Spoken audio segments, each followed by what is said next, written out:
You want to find that drive and focus that has you locked in and on fire every single day? My book, The Mirror Motivation, will do it for you. I bought a copy for you.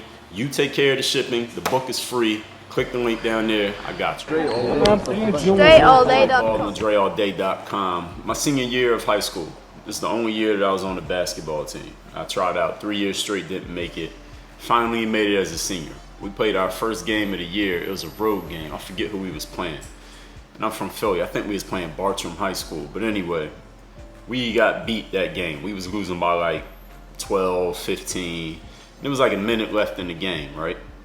And the roster at that time, when the season, this is our first game of the season. So we had it was like 16 people on the team, maybe 15 people on the basketball team roster, which is really too many players because most of these players ain't gonna play when you got that many players on the roster. And I think not everybody was looking at it as, I think a lot of players on the team in high school, at least where I come from, they were looking at it like, I'm gonna just play high school ball. I don't think many of them was thinking they was gonna go to the NBA or nothing like that. They just wanted to play on the high school basketball team. So I sat the bench that whole game. I think I got in for like 2-3 minutes at one stretch, but I didn't play the rest of the game. And there was another dude who was a senior. His name was L. He had a longer name, but I ain't gonna put his name on my video. But he was a senior, and we had our last names was like right next to each other. So he was in my homeroom. We was in like the same classes for like 4 years straight. And me and him was sitting next to each other on the bench for this game. We down by like 12-15 in the fourth quarter. Neither of us had played damn near the whole game. I had got in for like 2-3 minutes because I was like a big man on this team because we didn't have a lot of size. Our biggest guy was like 6'4", I was like 6'3". And L, though, he was a guard. He was like 5'11", 6 feet. He didn't get in. I got in because I was a big, and we didn't have that many. So with like a minute and a half left in the game, the coach, his name was Brown, Coach Brown, he walks down the bench, and he's like emptying the bench, trying to let everybody get a little chance. So he goes to L. He's like, yo, yeah, get in there. And L was like, I don't want to play. And the coach was like, what? He was like, I don't want to get in. And Brown was like, all right, then get out of here then. Go to the locker room. Get out of here. You're done. So the game ends. We go back into the locker room. L was in there changing clothes. He had changed his clothes already. And the coach was like, yo, just get out of here. You're not on the team anymore. Like, how? He was like, what? First of all, he asked him. He was like, no, what's that about? And he was like, yo, are you going to put me in the game with like a minute and a half left? I ain't played the whole game. Forget that. He was a senior, so I guess he had a lot of pride. And the coach was like, all right, get out of here. You're done.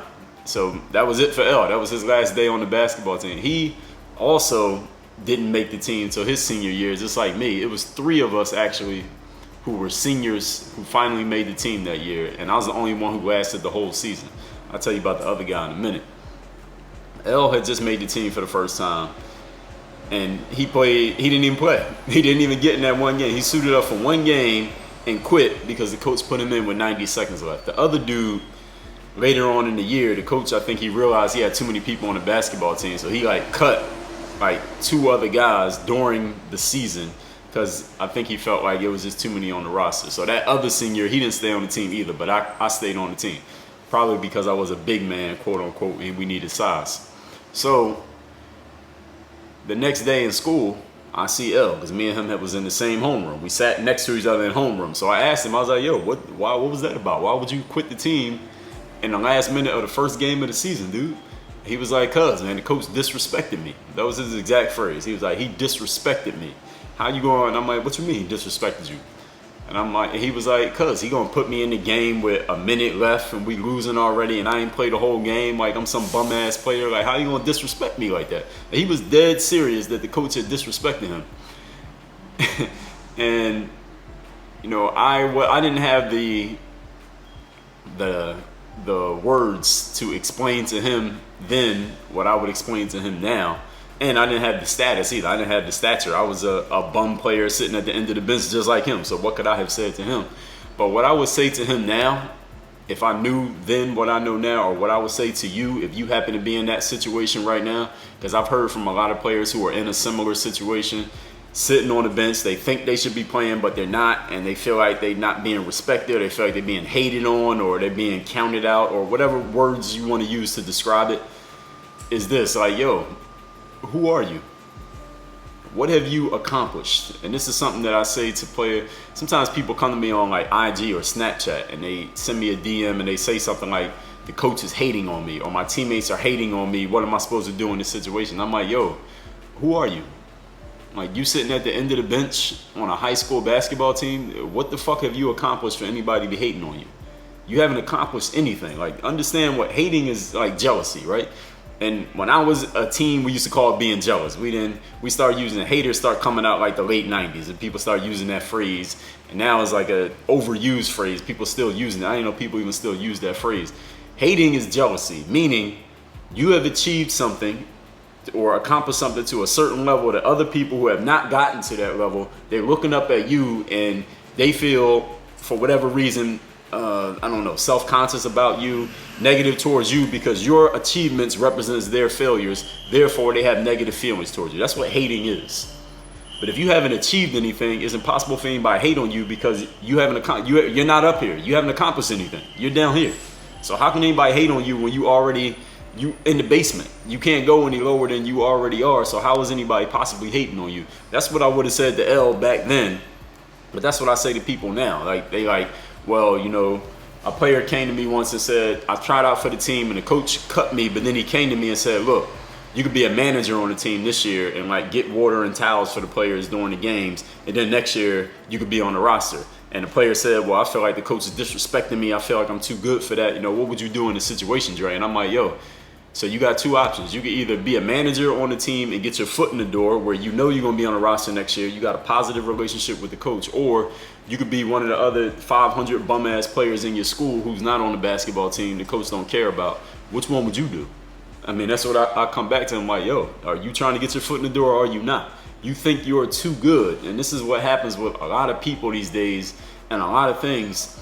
People think they're too good to do the low-level job. You think you're too good to, as the saying goes, to work in the mailroom, which is like in the business world, when you first get a job somewhere, you want to be the CEO, but they say, yo, start working in the mailroom. You're just sorting out mail and putting it in people's little cubbyhole mailboxes every day. And that's what you do when you are serious about where you want to get to and you are driven for it and you're humble enough. And I don't even like to use that word so often, but you're humble enough to understand, like, all right, I got to start at zero. I got to start at the ground floor and then I'll work my way up. That's what you should be willing to do. Anything that you walk into and you haven't achieved anything yet, you should be walking in there with the mindset that I'm a nobody. I've achieved nothing. Nobody owes me anything and I'm going to work from zero. Michael Jordan, who many people regard as the greatest basketball player of all time. I think everybody would agree he was pretty damn good. He said, and there's a video on IG on one of the Michael Jordan accounts. It said, when I came into the NBA, I walked in the door believing that I was last on the totem pole. That I was the bottom dude of everybody on that roster. Even though I was this hot shot rookie who had been player of the year in college, I came in believing that they were looking at me like he's on the bottom of the roster. And I had to earn my playing time. I had to earn my chance. I had to earn my respect. That I wasn't coming in thinking I'm somebody because I was a number 3 pick in the draft. I came in believing I had to earn it from zero. And a lot of people these days come in thinking that they deserve something. I don't know why. You haven't done anything. You haven't achieved anything. You have no accomplishment. You have no resume, no track record. You have no nothing. Until you have some achievements under your belt, you are entitled to zero. And even when you get the achievements, you still got to earn it because you're always going to be challenged. There's always going to be somebody coming in like, let me see if this person's for real. Jordan said this too. He said, whenever some rookie or new player came to the Bulls roster, I want that player to understand that I earned everything that I had. I didn't walk in thinking I was a star. I came in ready to show them, listen, yeah, I got a name, but let me show you why I got a name. And some of you a lot of people need to get that mindset for what you're doing, that you need to come from, that you're coming from zero, especially if you're at zero. This is the crazy thing, that so many people are at zero, but they had this mindset like they're somebody. Like, yo, you're a nobody. If you have not achieved anything that you can list out, I say, what are your accomplishments in this thing that you feel so entitled for? And you can't give me a list of accomplishments. Listen, the bottom line is you ain't shit. You haven't done anything yet, and you need to walk into your job or your sport or whatever you're doing with the mindset, I ain't shit and I gotta earn it. We'll end it on that note. Work on your game.